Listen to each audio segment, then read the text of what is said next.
Selamat bertemu saudara-saudara di dalam Tuhan kepada program Semakin Bertumbuh. Kami datang kepada saudara ini hari dengan ucapan syukur kepada Tuhan. Kita mau mulai lagi, John. We forgot to pray. Sorry ya. Father, we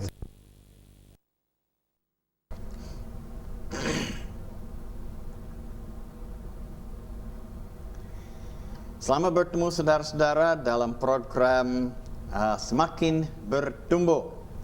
Kami dengan senang hati datang kepada saudara hari ini. Nama saya Pendeta Bill Myers, dan saudara bisa lihat bersama-sama saya ini hari ada teman, dan dua teman ini sudah pernah bersama-sama saya dalam program Semakin Bertumbuh, tetapi ini yang pertama kali mereka dua-duanya pada satu program bersama.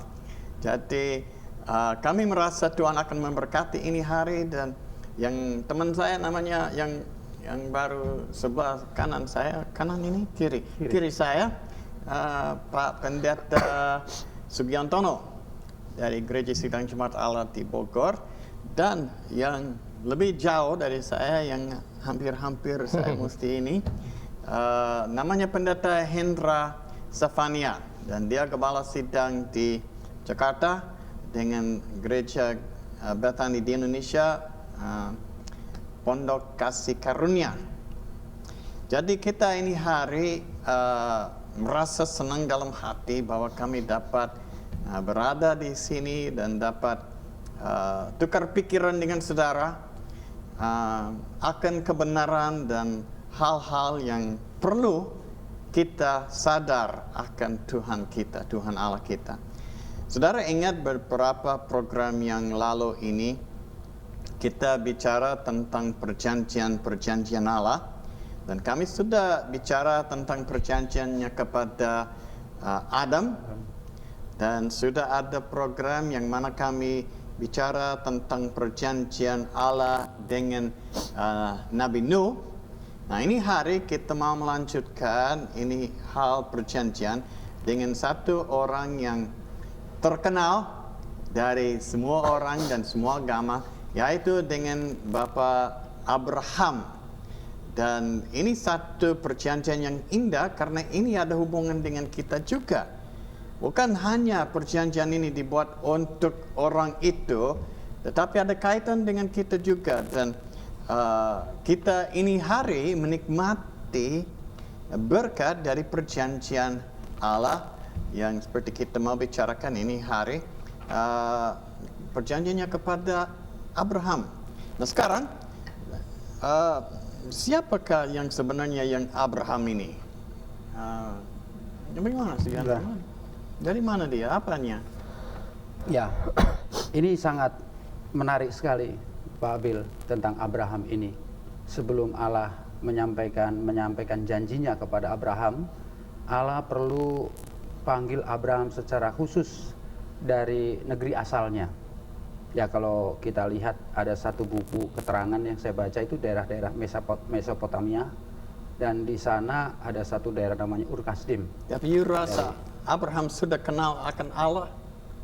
Pada saat itu tidak disebutkan, tapi dari keturunan seorang yang memang percaya kepada Tuhan, dari Terah, itu seorang yang memang percaya kepada Tuhan. Namun di daerahnya itu memang banyak orang-orang yang tidak percaya kepada Tuhan. Dan itulah sebabnya rupanya Allah mempersiapkan sebelum ia menerima perjanjian dari Allah, ia harus meninggalkan negerinya dari Ur Kasdim. Dan kemudian itu ada di dalam kitab Kejadian pasal 11 dan pasal 12. Pertama di dalam pasal 11 itu ayat 28, ketika Terah ayahnya masih hidup, matilah Haran di negeri kelahirannya di Ur Kasdim. Abraham dan Nahor kedua-duanya kawin. Nama istri Abraham ialah Sarai, dan nama istri Nahor adalah Milka, anak Haran, ayah Milka dan Yiska. Nah, memang rupanya mereka ada di Ur Kasdim, dan di Ur Kasdim itu saya lihat keterangan memang ada stupa penyembahan berhala yang luar biasa di sana kepada ilah yang lain. Tapi satu hal yang luar biasa di dalam pasal 12, rupanya Allah memanggil secara khusus. Di dalam pasal ayat pertama itu, berfirmanlah Tuhan kepada Abraham, pergilah dari negerimu dan dari sanak saudaramu dan dari rumah bapamu ini ke negeri yang akan kutunjukkan kepadamu. Nah, ini yang sangat menarik sekali. Dan sebelum Allah berjanji kepada Abraham, Allah ingin bahwa Abraham itu meninggalkan negerinya, melepaskan dari segala keadaan yang ada di negeri itu, bagaimana sikap manusia yang ada di negeri itu. Dan rupanya memang Allah ingin mengkhususkan dia. Tapi saya mau galikan ini hal sedikit. Ya, apakah Abraham sudah percaya sama Allah setelah atau sebelum dia dipanggil? Nah, kita baca tadi bahwa negeri itu berhala, suka menyembah berhala. Masa Abraham tidak ikut menyembah berhala? Jadi apakah dia sudah percaya sama Allah sebelum panggilan ini atau sesudahnya? Bagaimana rasanya? Di dalam satu ayat mengatakan bahwa Abraham itu memang sahabat Allah. Jadi memang ada suatu hubungan yang dekat tapi itu Allah. bisa dikatakan sesudah dia dapat ini. Dapat panggilan. Nah, saya mau bicara yaitu asalnya, artinya dari mana dia dan bagaimana dia. Apakah dia seorang yang percaya sama Tuhan? Ini menjadi hal penting dalam pikiran. Bagaimana? You rasa, Indra? Kalau menurut saya, waktu Allah panggil Abraham, saya pikir dia belum kenal Tuhan, dia belum kenal Allah.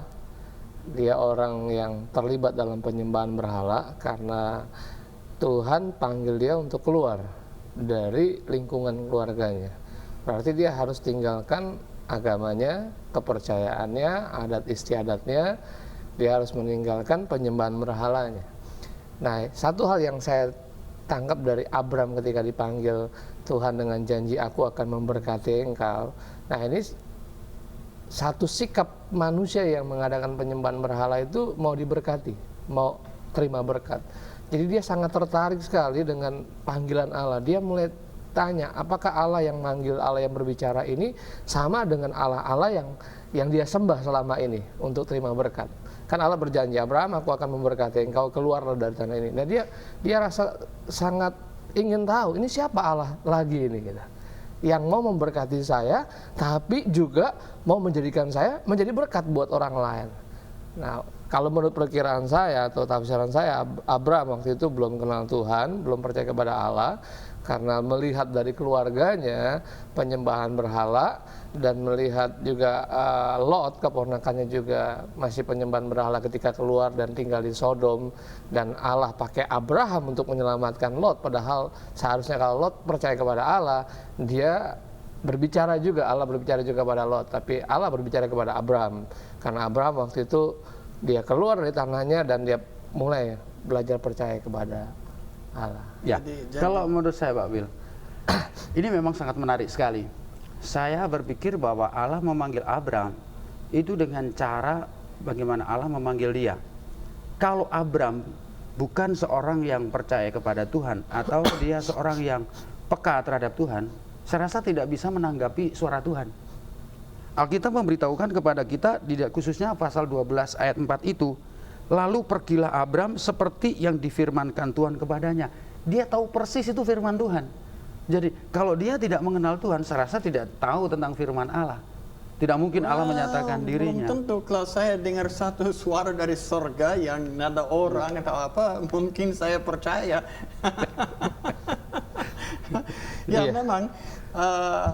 Memang ada dua pihak, ada dua kemungkinan. Dan kemungkinan yang seperti Pak Hendra bilang, memang ada keadaan yang mana kami belum percaya dan Allah memanggil kita. Karena kalau kita sudah percaya, buat apa dia memanggil? Nomor satu. Nah, tetapi ada juga yang pihaknya yang mana kita dapat berkata, mana mau Allah buang waktu untuk panggil orang yang tidak kenal dia. Kita kan sering dengar itu pada hari-hari ini. Kalau ada orang yang sakit, yang belum mengenal Tuhan, banyak kali kita orang Kristen bilang, orang dosa berdoa buat dia karena dia belum percaya sama Tuhan.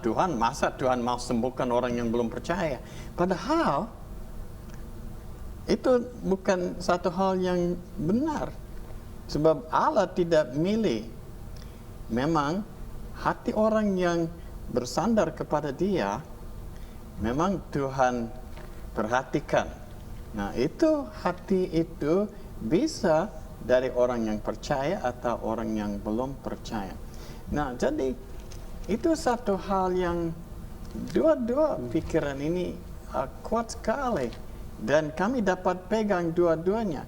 Yang maksud saya, Tuhan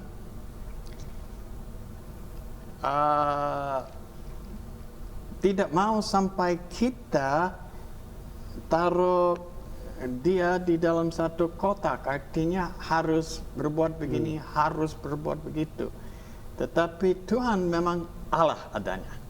Dan kalau Allah mau panggil orang yang belum kenal akan dia, dia ada hak dan dia bisa. Nah, tetapi itu bukan memberi izin kepada kita untuk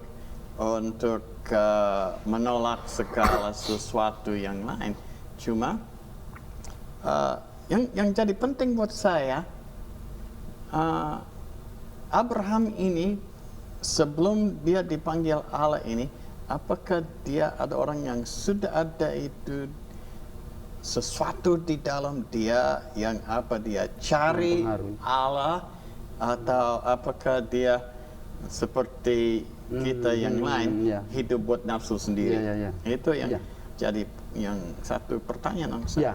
Ini apa yang Pak Abil katakan itu mengingatkan dalam pembicaraan kita waktu yang lalu. Memang Allah menciptakan manusia itu beda dengan ciptaan yang lain. Allah menciptakan dengan dibentuk oleh tangannya sendiri, dan Allah memberikan nafas kepada manusia. Nafas itulah yang memberikan terang di dalam pikiran dan roh di dalam manusia. Dan roh manusia itulah yang mempunyai satu kerinduan untuk menyembah kepada Allah. Dan rupanya kalau kita lihat di dalam kitab Kejadian tadi, Abraham ini seorang yang berbeda dengan yang lain. Mungkin yang lain juga mungkin dipanggil oleh Tuhan. Tapi Alkitab memberitahukan kepada kita, Abraham ini yang menanggapi suara Tuhan. Dan rohnya itu menanggapi. Dan ia mengatakan, Alkitab mengatakan, langsung dia melakukan seperti yang firman Tuhan katakan. Dan ada satu keterangan lagi Pak Bil, di dalam kitab Yakobus pasal 2. Tulisan dari Yakobus begini, pasal 2 ayat 23 itu. Dengan jalan demikian genaplah nas yang mengatakan, lalu percayalah Abraham kepada Allah. Di sini terus lalu percayalah. Jadi Abraham ini seorang yang langsung percaya kepada Tuhan. Dan tidak dikatakan berbantah-bantah. Saya lanjutkan lagi. Lalu percayalah Abraham kepada Allah, maka Allah memperhitungkan hal itu kepadanya sebagai kebenaran. Karena itu Abraham disebut sahabat Allah. Luar biasa ini. Ini sangat menarik sekali. Entah tulisan ini Abraham setelah melakukan sesuatu, tapi yang jelas di dalam kitab Kejadian pasal 12 pertama kali dipanggil itu, Abraham langsung menanggapi. Abraham langsung percaya. Nah, saya rasa itu tidak mudah Pak Bil. Tidak semua orang mendengar firman Tuhan langsung ditanggapi percaya. Mungkin dia pikir-pikir juga, mungkin ditimbang-timbang juga. Mungkin ya keadaannya begini, mana mungkin. Itu waktu dipanggil, tidak tahu kemana ia pergi. Itu yang menjadi kesusahan kita mau menimbang dulu. Daripada langsung percaya kita menimbang, apa ini Tuhan, apa ini Tuhan. Jadi seperti Pak Bil mengundang kami, Pendeta Sugantono datang ke Jababeka. Loh, kami tahu tujuannya, kami akan datang ke sini. Tapi waktu Abraham dipanggil, tidak tahu kemana ia pergi. Tapi dia percaya, ini yang luar biasa. Dia percaya walaupun dia tidak tahu kemana ia pergi. Dan dia tahu persis bahwa itu suara Tuhan, firman Tuhan. Nah, itu saya rasa Pak Bil. Ya, dia seorang yang sungguh-sungguh percaya, memang tidak tangan, tapi pada saat dia dengar firman Allah, dia percaya. Itu yang menarik sekali.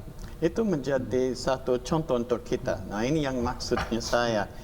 Sering kita selalu utamakan orang Alkitab seperti Abraham dan Daud dan Musa dan yang lain, dan kita bilang mereka orang yang suci, orang yang luar biasa. Tapi pada halnya mereka sama seperti saudara dan saya. Tidak ada beda. mereka harus makan setiap hari dan mandi setiap hari sama seperti kita. Yang bedanya waktu Tuhan bicara kepada mereka, nah mereka dengar, nah dan ikutnya. Nah ini yang perlu kita. Saya rasa di bagian di daerah desa-desa yang menonton ini ada banyak Abraham juga. Kau ada Abraham, saya ada Abraham yang dengar suara Tuhan. Kadang-kadang ada di antara kita yang dengar suatu suara, tetapi banyak kali kita dengar suara Allah melalui khotbah dan bacaan Alkitab dan ini itu. But ada banyak Abraham. Jadi maksud saya tadi, jangan sampai saudara rasa kamu harus suci dulu, dan baru Tuhan akan panggil atau bicara sama kamu. Nah, jadi saya senang bahwa kita memang belum cukup banyak waktu untuk hal ini, tapi penting sekali. Sebab Allah mau adakan perjanjian dengan kita. Kita pribadi, setiap kita. Bukan hanya kepada orang yang agung atau orang yang jaya atau besar, tapi dengan kita-kita. Dan kepada saudara juga ada, Tuhan mau buat perjanjian bersama dengan engkau. Asal kita mau sadar dan dengarnya. Kita lihat juga, you tahu, dia umur kira-kira berapa waktu keluar dari negerinya? Ada yang ingat? Iya. Saya Di pernah dalam dengar. pasal 4 itu disebutkan Abraham berumur 75 tahun ketika ia berangkat dari Haran. Waduh, 75 Cukup tahun. lumayan, 75 Tuhan tahun. panggil dia. Sudah tua lagi. lumayan. Saya belum 75, sudah mau dekat, tapi belum 75. Dan baru itu Tuhan panggil dia untuk keluar. Nah, itu hebat. Dari Haran. Hebat. Iya. Dia panggil orang yang tua. Jadi ada harapan buat saudara dan saya. Ini masih muda, ya oke. Tapi kita yang sudah tua ini. Nah, lalu dia dipanggil, dia tidak keluar sendiri. Dia sudah punya istri. Ceritakan sama kita sedikit tentang istrinya, Hen. Iya, istrinya namanya Sarai. Dulu namanya Sarai, lalu Allah ganti menjadi Sarah. Kalau kita lihat dalam Kejadian 12, Abraham membawa Sarah istrinya dan Lot anak saudaranya dan segala harta bendanya untuk ikut suaminya. Nah, kalau kita lihat di sini, Sarah ini punya kualitas atau karakter yang luar biasa juga. Tadi Allah berfirman kepada Abram, tapi Allah tidak berfirman kepada Sarah. Tapi dia sudah menunjukkan sebagai istri yang baik, di mana dia harus tunduk dan taat kepada Abram sebagai suaminya. Jadi ketika Allah berbicara kepada Abram dan Abram menanggapi mentaati perintah tersebut, dia keluar dan dia bawa istrinya. Dan di Alkitab tidak dikatakan bahwa Sarai berdebat dengan Abraham atau Sarai mulai menunda-nunda atau ya bertengkar. Wah, ini nggak bisa, kita udah tinggal di sini bertahun-tahun, keluarga kita, keturunan kita tinggal di Ur Kasdim. Dan kita mau kemana kita pergi? Mungkin Sarai tanya sama Abram, kita mau pergi kemana? Oh, saya juga kagak tahu kita mau pergi kemana, karena Allah tidak kasih tahu kemana dia pergi. Tapi saya lihat di sini Sarai nggak mengeluarkan kata-kata seperti itu. Saya percaya kalau Sarai mengeluarkan kata-kata seperti itu, Allah tulis. Nah, kenapa Allah mengganti nama Sarai menjadi Sarah, ibu bangsa-bangsa? Karena saya lihat selain Abraham juga punya karakter seperti itu, percaya kepada Allah, menjadi sahabat Allah, menjadi bapak banyak bangsa, Sarah juga punya karakter seperti itu. Jadi sama-sama si Sarah ini mendukung sang suaminya. Itu satu hal yang indah, isn't it? Dia memang tidak dengar langsung ini perjanjian dari Allah atau Allah suruh mereka pergi, tapi dia percaya akan suaminya yang sudah dengar. Nah, ini adalah satu hal yang baik untuk kita yang suami-suami ya. Kita orang yang sudah jadi kepala keluarga. Apakah istriku bisa percaya apa yang Tuhan bicara sama saya seperti Sarah? Nah, ini bertanya untuk bapak-bapak juga. Ini satu pertanyaan buat bapak-bapak. Apakah kita sebagai tuan rumah dan kepala keluarga dan suami, apakah istri, kalau kita katakan sesuatu kepada istri, seolah-olah dari Allah, dari roh Allah yang bicara sama kita, apakah dia dapat percaya bahwa kita memang dengar dari Tuhan? Ini satu hal yang penting. Dan rupanya, dari dua belah pihak ini, Abraham hidup seperti dia, boleh bilang, dia khotbah. Artinya apa yang dia berkata, dia sesuaikan hidupnya dengan itu. Dan dia tidak minta sesuatu dari yang lain, tetapi dia melakukan lain lagi. Tidak. Apa yang dia minta dari yang lain, dia lagi hidupnya atau kerjanya. Dan istrinya dapat melihat ini. Nah, ini menjadi satu hal untuk kita orang pada tahun berapa ini, hampir 2000 tahun. But at any rate, kita ini pada zaman modern ini, kita tidak dibebaskan dari hal yang sedemikian juga kepada istri kita. Lalu kita baca dalam Alkitab ada satu ayat yang berkata, ini sedikit lain, bahwa Sarai ini seorang yang cantik sekali. Ya. Cantik sekali. Tetapi mereka sudah menikah, saya tidak tahu berapa lama, tetapi mereka sudah menikah dan belum ada anak. Nah, ini satu hal yang heran. Orang yang, ya boleh bilang dipilih Allah dan diberkati Allah, Abraham menjadi kaya, Abraham menjadi pemimpin daerah dan macam-macam itu. Tetapi dalam satu bahagian rupanya kelihatannya tidak diberkati. Bagaimana you punya pikiran itu? Ada pikiran? Gimana? Iya. Saya melihat memang Sarah seorang yang cantik, tetapi kelihatannya kalau kita lihat dalam cerita dari sejak dia muda sampai lanjut usia, dia tidak mendapatkan keturunan. Tetapi ternyata yang sangat menarik itu, apa yang dikatakan oleh Allah itu, itulah yang rupanya akan ditonjolkan di dalam cerita ini. Jadi secara manusia memang tidak ada kemungkinan untuk melahirkan seorang anak, tetapi apa yang dikatakan oleh Allah itu mungkin. Karena di dalam pasal 12 itu setelah mereka berangkat, Allah mengatakan ayat 2, aku akan membuat engkau menjadi bangsa yang besar. Nah, menjadi bangsa yang besar berarti kan Abraham ini akan ada keturunan. Tidak mungkin tidak ada keturunan.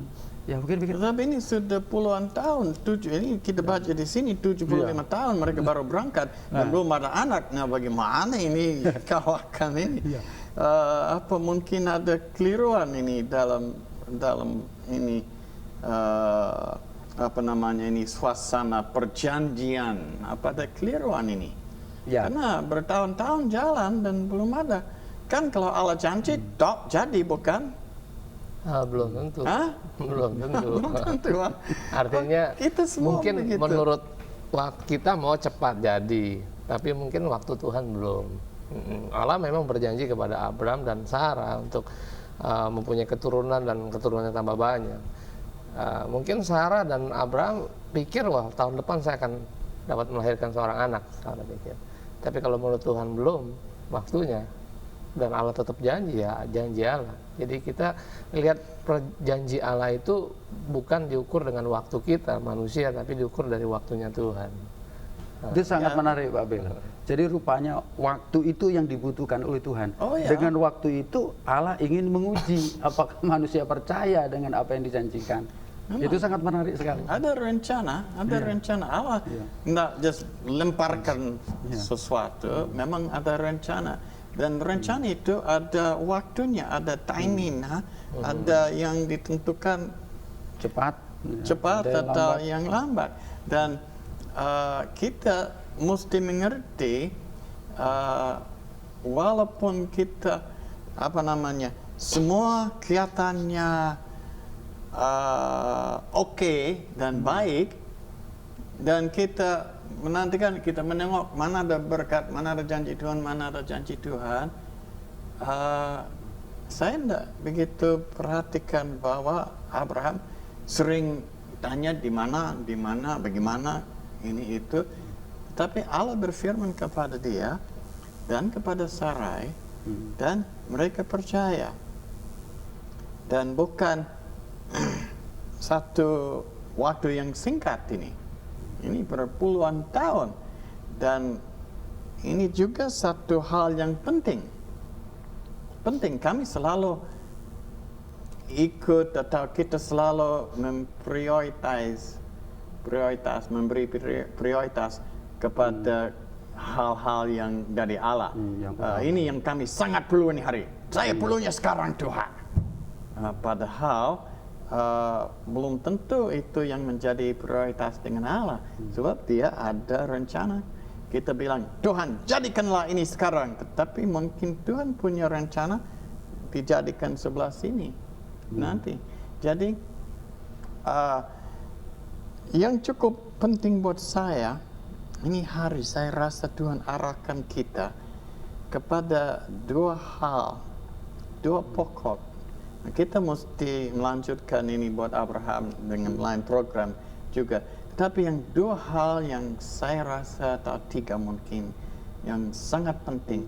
Nomor satu, Allah tidak memilih khususnya orang yang suci, yang istimewa, sempurna, selalu. Kadang-kadang begitu, tetapi kadang-kadang dan kebanyak kali tidak. Berarti ada harapan untuk saudara dan saya, untuk dipakai Allah, dipilih Allah. Hal yang kedua yang saya sangat ditarik ini hari, yaitu bagaimana istrinya menanggap suaminya. Ini menjadi penting bagi kita hari ini. Saudara adalah kepala keluarga, you ada 2 anak, Pak Hendra ada 1, saya ada 5 sekarang.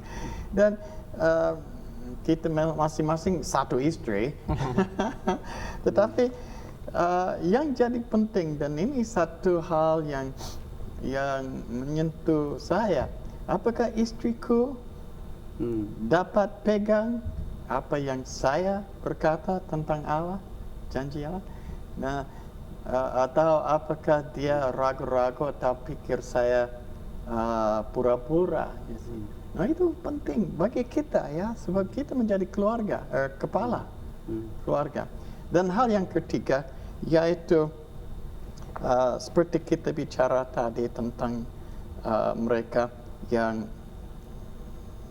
mereka sabar untuk Allah kerjakan rencana dia untuk mereka. Mereka sabar untuk Allah kerjakan rencana dia, bukan menurut mereka. Nah, kita akan mungkin ketemu itu cerita tentang Sarai yang berkata kepada Abraham, rupanya ini Allah rasa tidak seperti biasa, tetapi mungkin kau perlu ada anak dengan saya punya servant, saya punya pelayan. Dan kita lihat, kita bisa baca tadi bahwa Abraham dia memang ikut sampai jadi anak dilahirkan, diberi namanya Ismail. Nah, kelihatannya ragu-ragu akan janji Allah. But sebenarnya tidak. Mereka tidak ragu-ragu akan apa namanya, janji Allah. Allah janji mereka akan ada satu keturunan bangsa. Tetapi mereka ragu-ragu akan perjanjian itu, sebab saya rasa Abraham sama Sarai, kalau Ismail dilahirkan, saya rasa bahwa mereka dua-duanya percaya bahwa melalui Ismail akan menjadi keturunan bangsa-bangsa ini, perjanjian dari Allah. Maka mereka tidak merasa salah. Mereka tidak merasa salah untuk mengadakan jalannya sendiri. Nah, kita mau mau tutupnya ini hari dengan hal ini, dan kami mau dengan program yang berikutnya kami akan bicara akan hal ini. Tapi tolong kita pikir, Allah sudah buat rencana buat hidupmu. Apakah engkau taat 100% kepada rencana Allah, atau apakah saudara suka bikin jalan sendiri?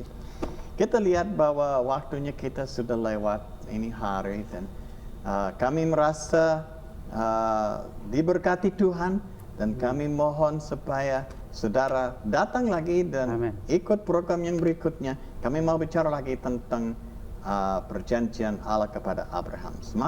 Semoga Tuhan memberkati.